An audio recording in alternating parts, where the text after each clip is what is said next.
Good day. Welcome to NACTV's Coffee Chat.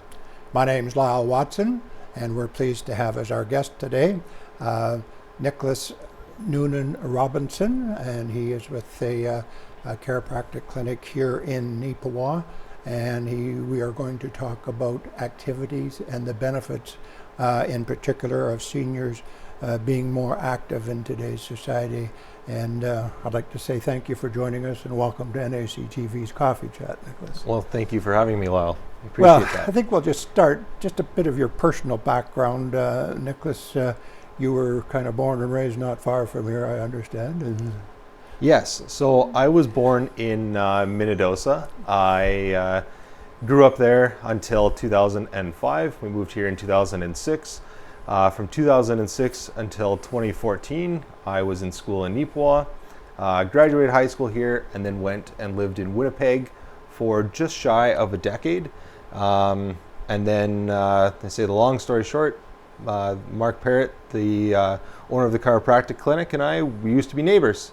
Okay. And so that is how I eventually made my way back to Neepawa, was just through the commonality and talking with an old neighbor. And now I'm back. And I just like to mention your wife to be Cassandra, and I think a lot of people are getting to know her, but just tell us about her and what she does a bit. And for those who don't know, so my fiance, her name is Cassandra Gruen. She is the recreation director for the town of Neepawa, and she's been here now with the town just over a year, and they said we're happy to be here, happy to have brought her here, and we're really involved in the recreation in this community. And so myself as an athletic therapist, massage therapist, and with her as the rec director, we really like activity, and so we really like to get people active. That's the biggest thing. Well, that's what we're here to talk about, and if you could share with us what your classification is in terms of your profession, and then we can kind of go from there into what we're going to talk about, the benefits of activities. For sure. So myself, I have a Bachelor's of Science from University of Winnipeg in athletic therapy. I also have my national certification that allows me to call myself an athletic therapist. After that, I also went to Evolve College in Winnipeg and got my diploma in massage therapy as well. So I am essentially two people in one, both the athletic therapy and the massage therapy. A lot of people have not always heard of athletic therapy. It is, I wouldn't say it's necessarily new, but it's becoming a lot bigger. It is a similar type of therapy to physiotherapy. However, just one of the things is we really would like to promote activity. And one of the things I'm sure I'll repeat a few times is like activity comes in various forms. When we say exercise, a lot of people think I have to have a high heart rate, I have to sweat, we think of all the big activities and things. And that's where I'm here to say is like activity is whatever gets you out and moving.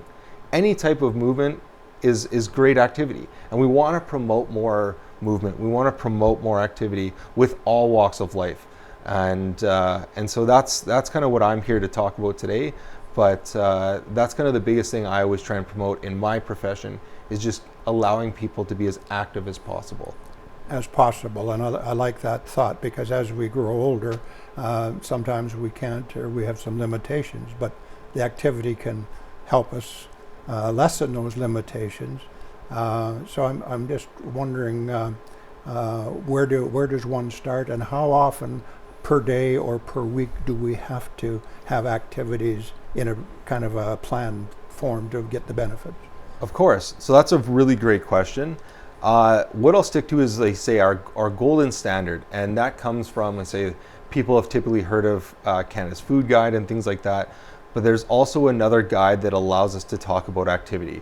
For everyone, honestly, between the ages of 2 and over the age of 65, all the way up to whatever, the guidelines are 150 minutes of moderate to vigorous activity in bouts of 10 minutes or more. So that, like 150 minutes sounds a lot, but if you take that over 7 days... it comes down pretty quickly. And there are things that are much more simple than you think. Like I said, it's easy to achieve that when you start to think of, well, if you're out in the garden, how long can you be in the garden for? It's easy to be in the garden for 10, 20, 30, an hour, 2 hours, and that really creeps on. Well, your 150 minutes has disappeared really quickly when you're in there for 2 hours on one day and an hour the next. You've already achieved that. Yeah. And that's what I'm saying is but we're trying to get that all year. And I know that can sometimes be a struggle. And so that's where I say is there's lots of things, believe it or not. Things like vacuuming are also great ways to achieve that time and things like that. So there's more than one way. Like I said, when I say activity, I don't always mean exercise and things that you have to get a sweat on. I don't mean going for a long walk or whatever it is that you enjoy to do. We're trying to find ways to basically keep you doing that, being active that whole time. And that's kind of what I'm getting to. So if we're just, some of our viewers are contemplating starting to get into a regular activity lifestyle, we don't have to start at 150 minutes either, do we? You do not. And that's why I say in bouts of 10 minutes or more, because the reason behind that is we want to get moving in about 10-minute increments. That's kind of where I like to start. So if it's going for a walk, 10 minutes is a pretty quick, but enough time to get the blood flowing. By the time you've walked around, like I said, whether you're making coffee in the morning or you're making yourself breakfast, whatever that might be, it's really easy to get rid of 10 minutes really quickly. And just that being on your feet, you get the blood moving. If you're using your hands, or if, like you said, if you're trying to achieve a goal while you're doing it, like I said, making breakfast, that blood flow, you're getting everything to your hands, you're feeling warm. That's what we're looking for, is we want to try and achieve that. So especially as we grow older, that circulation, the improved circulation is a big benefit of being active then. Certainly. I hear a lot of, I have cold hands or I have cold feet, and how do I help that?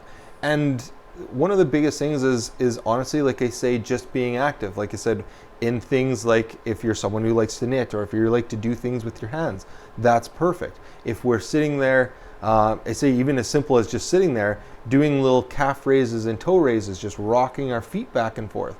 By doing that, we're activating the muscles in our legs and we're starting to get that blood flow moving, even from a seated position. So it's just making sure that we're finding, like I said, there's always modifications we can make to activity to allow people to get that movement. Could you share with our viewers what the benefits or the difference between bone and muscle strengthening and activities are? Of course. So when I say we want to start to strengthen muscles, typically we're bringing joints closer together. And so that's typically lifting or moving things or making the muscle basically do a controlled movement. So a simple exercise that I always like to tell people to do is like when we go to sit down into a chair, is to try and sit down in a slow and controlled fashion. Because unfortunately, typically when we start to sit down as we age, we tend to fall further and further and further. And the issue there is we're almost telling our muscles it's okay to let go. Okay. And what I'm trying to do is educate and train our muscles to slow us and control us on the way down. And that is actually likely to start preventing falls and things like that. And it's simple things like controlling the way we sit and controlling some of those movements to allow you to getting up too then. Exactly. And standing up, when we're standing up with that, is we don't want to use we can use our momentum, but if we can start to use our muscles and strength to start to do that, that's going to build up that muscle integrity and keep us strong and help prevent some of the things like that. When it comes to bones, the best way to strengthen bones is through impact activities. And what I mean there is things like walking. Although you don't realize this, every time you take a step, you're putting your body weight through the floor. It translates up your heel, all the way up your legs, into your hips, and all the way up our body. Now, there's a little vibration caused with that every single step we take. Yep. And the more activity that we do, with things like that, where it's a walk, if you start to increase with hills or even just a slight increase, like a ramp or something like that, or going downstairs, there's a bigger fall to it. So you're actually putting more pressure through your bones, which is actually strengthening your bones. And we like that.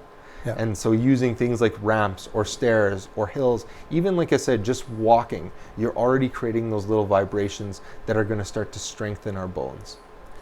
So I'm thinking, Nicholas, being aware of the benefits of activities, and when you say sit down and stand up, the thing is, if we have it in the back of our mind and we're aware of it, all of a sudden over time, it could become easier, or it does become easier, even at any age. It does, and that's, like I said, it does become easier. And like I said, I know that's where we'd met recently, was at an event put on by the town, and to try and get people more active. And that was what I was trying to highlight there, and what I, again, will probably repeat a few times here, is that we want to encourage that. We want people to encourage activity, trying to learn a little bit more about their bodies, and it's usually simple things like we had already alluded to, is like the sitting and standing.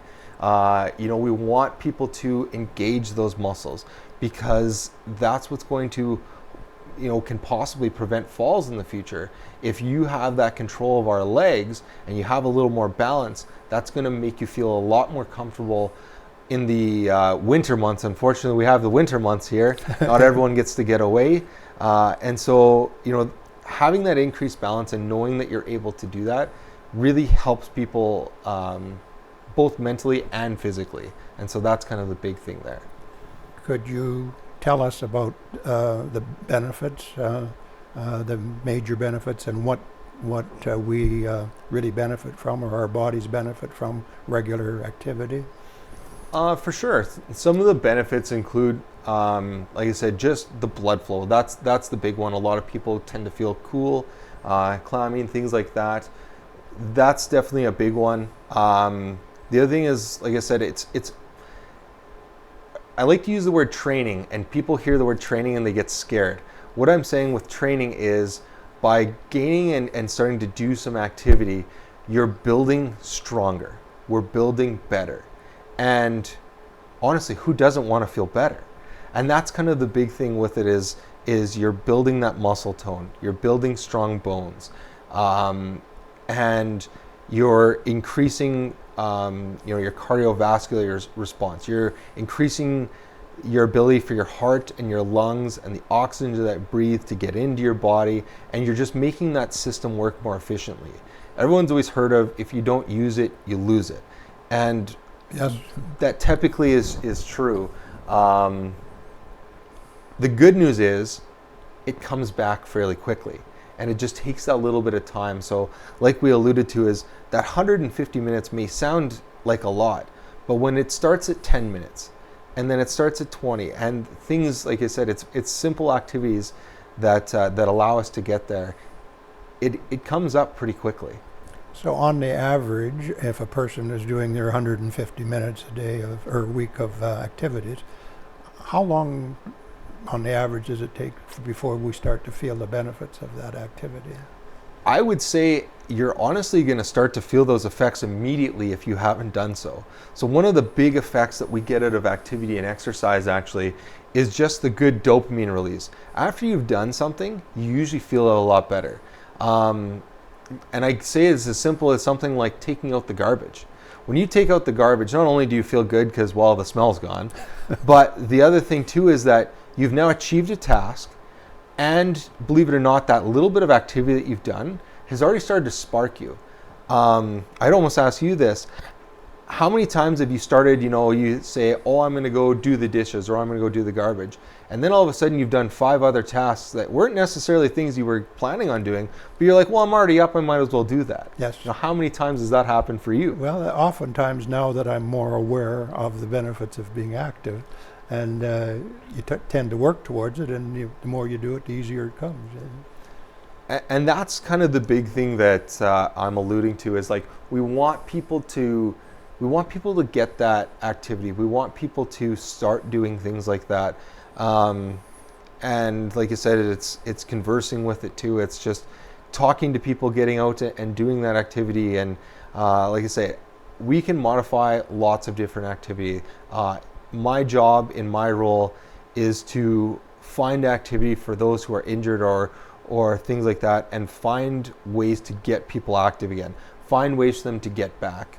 And also it's a little bit of goal setting for people, because not only do I want you to be able to say, maybe you roll your ankle and you have a little bit of swelling and things like that. Not only do I want you to be able to, do your walk again or do the activity that maybe caused it, but I want you to be stronger so that you're no longer thinking about that. I want you to build strength to that so that you're not worried about that. Not only is your physical body strong enough to do it, but mentally you feel confident with it. And that's the big thing, is building confidence with activity. And it just starts with those small little increments. So a benefit to our mental health is equal, at least, or more beneficial than the bone and muscle, or at least it's equally important for our mental health. Exactly. And there are many studies and stuff to support that. There's lots of studies to support that activity is one of the best things for almost every type of illness, disease, things like that. Activity is a really good benefit for you. And we always, like I said, at the end of the day, we always want to increase activity. Activity is the last thing I ever want to tell people we can't do or we need to slow down on. We're always looking to find ways to increase the activity for people. Well, I'm wondering if you could share with us some of the risks of our health, sickness rather than abilities. Is there some certain health risks that we help kind of get away from by being more active? Yeah, there's quite a few that that we can allude to.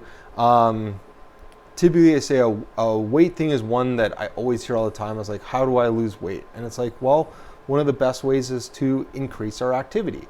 By increasing your activity, you're going to burn more calories, you're going to burn more energy, and what your body is basically doing is using the energy that it has stored. And so we're just trying to increasing our activity should start to help increase that benefit. There are research and things that support memory and basically just our overall cognitive ability is improved just with activity. And in fact, when we're going through school, I giggle a little bit to myself, because when we talked about activity, there's studies that say that if you do simple things like if you chew a certain type of gum, or if you walk around a certain area, or if you study in a certain area, you start to do tasks in a certain area, that you'll actually build better memory because of that. So if it's almost like a cognitive mental task. If you're walking and talking, you're getting that additional cognitive benefit. You're more engaged. Even just the whole blood flow helps a lot too, and it's sending blood to our brain, and just allowing us to build some build good thought and things like that. Just the overall help of from the blood flow and stuff like that to our brain is huge as well. What about blood pressure and diabetes, for instance? Of course, the blood pressure thing, and again, this is where we want to consult with our doctor too, just to make sure that there's certain ways or certain things that we may need to avoid. And so it might be talking to our doctor, is there certain activities, and those are things that you can ask myself as an athletic therapist, or the physiotherapist, or the chiropractors in town. Us medical professionals are trained to talk to people a little bit more about that. And so it's doing slow and building on that increment. It's listening to our body. So for someone that may have that higher blood pressure, we may have to find different ways to get them active. Whether it's, like I say, slow movements from a chair, or doing, like a 3 or 5 minute walk, and seeing how our body responds to that. Does that increase? Does that, start to bother some of our symptoms? Does it increase our symptoms? And it might be slowing down our walk, or things like that. And that's where I say is there's lots of modifications we can do with activity, and that's usually beneficial. With the sides of diabetes, yes, there's for one, you're using the natural blood sugars, you're using the systems in your body and you're activating the system. So activity is good for people with diabetes as well. And the other thing is typically the neuropathy that comes with it, the tingling into the hands or into the feet that comes with it too.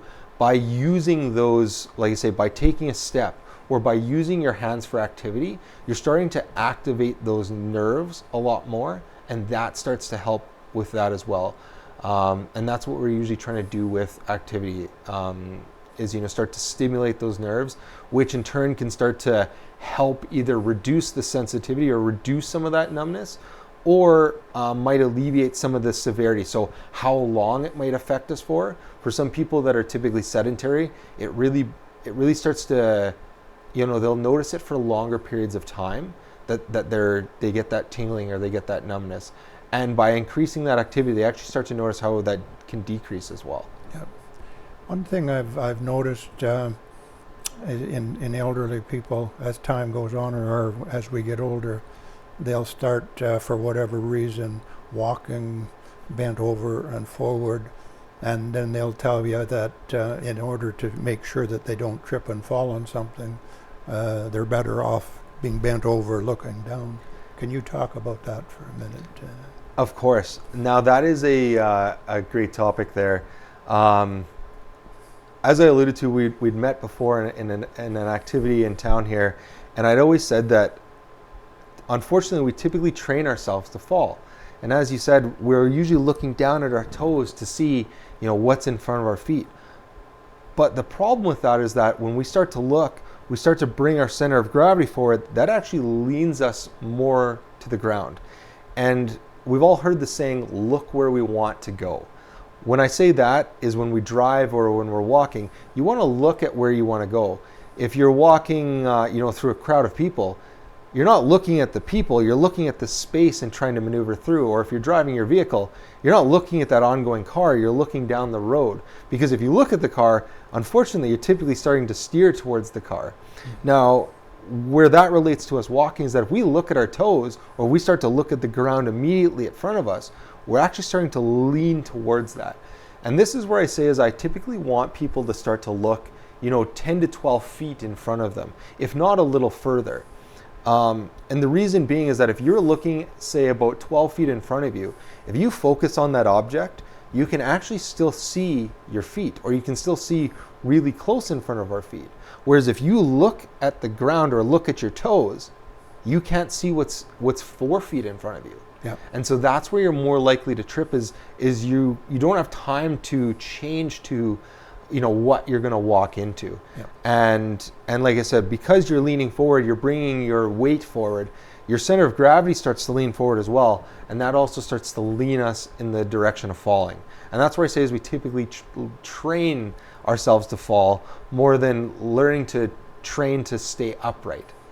Well, that's a good point, and I would, from a personal experience, I would express to our viewers, Nicholas, that it does work. And I know I was in a situation where I was walking bent over, and I was just so afraid I was going to fall. And then I started trying to straighten up and seeing where I was going, and the benefit is there.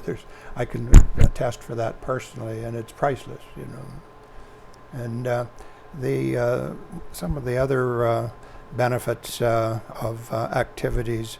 Have we covered most of the things in terms of some of the simple things you mentioned? They aren't complicated by any stretch of them. Oh, I know I had a question to ask you is that, and I've experienced this in terms of my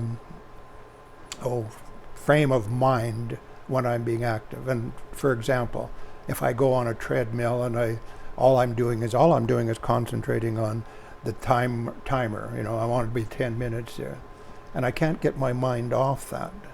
And there's a couple things that I've had problems with is that I would also find I would be tensed up, and I'm just worried about the time. Or if I'm walking someplace, I'm just worried about when am I going to get there, and my mind isn't relaxed, and I'm not breathing right. Does breathing have a benefit to physical activity and our well-being while we're in activities? No, that's a great question. I say breathing is very important. When we're doing activity, we want to continue breathing. Especially when we start to get new tasks or new activities, we tend to see people try and hold their breath, Yeah. or they tense up, like you had said. And this is where I usually just say, focus on your breathing, focus on just trying to stay calm and relaxed. And for me, it's not even always a time thing. It's like I say, which of course can be difficult on the treadmill. It's walking and thinking about a task. Think of 5 things that you want to do after you get off the treadmill while you're walking. And by the time you've sat there and thought about that, you've probably already walked 5 to 7 minutes, and now you've got 3 minutes left. And that's where, like I said, it's breaking that task down. That 10 minutes may seem daunting to start, but if you've already started doing something, that really comes down really quickly. And like I said, we want activity to be easy and engaging. And so breathing is a big one, and just being calm and relaxed. Like I said, there's lots of modifications we can make. We don't always have to force activity, and that's what I say is I'm not usually trying to force activity. We can always modify it so that it's enjoyable for everyone, and that's usually the big thing that I'm trying to get at. Yeah. I think, Nicholas, that socialization can have a benefit as we become more active and becoming more active with people and things that are already organized or arranged. Like some of the things in town or some of the other things that people could do to be part of on a regular basis. Is there a few that comes to your mind that they could join, or not necessarily join, just participate in on a regular basis? Well, of course. And the big thing that I would suggest is to reach out to, like I say, at our clinic, we try and promote activity. So on our social media pages, we typically like to promote events and things like that. There's the May Kin Walk that starts on, actually starts tomorrow, because I believe tomorrow is the 1st of May. And then you can reach out to people like my fiance Cassandra at the town of Neepawa. She's the rec director there, and she can help talk to you about different programs. There's many different programs that exist, and I think just reaching out and talking to those people will start to get you into that. And I like that point that you made about that socialization. And by reaching out and talking to people like myself, or like I say, seeing on our social media, or to my fiance Cassandra for the town, by getting that, you'll start to, just going to those events and talking to those people, you'll meet new people and you'll see new events, and that socialization really helps activity as well. So it's a feel good. Exactly.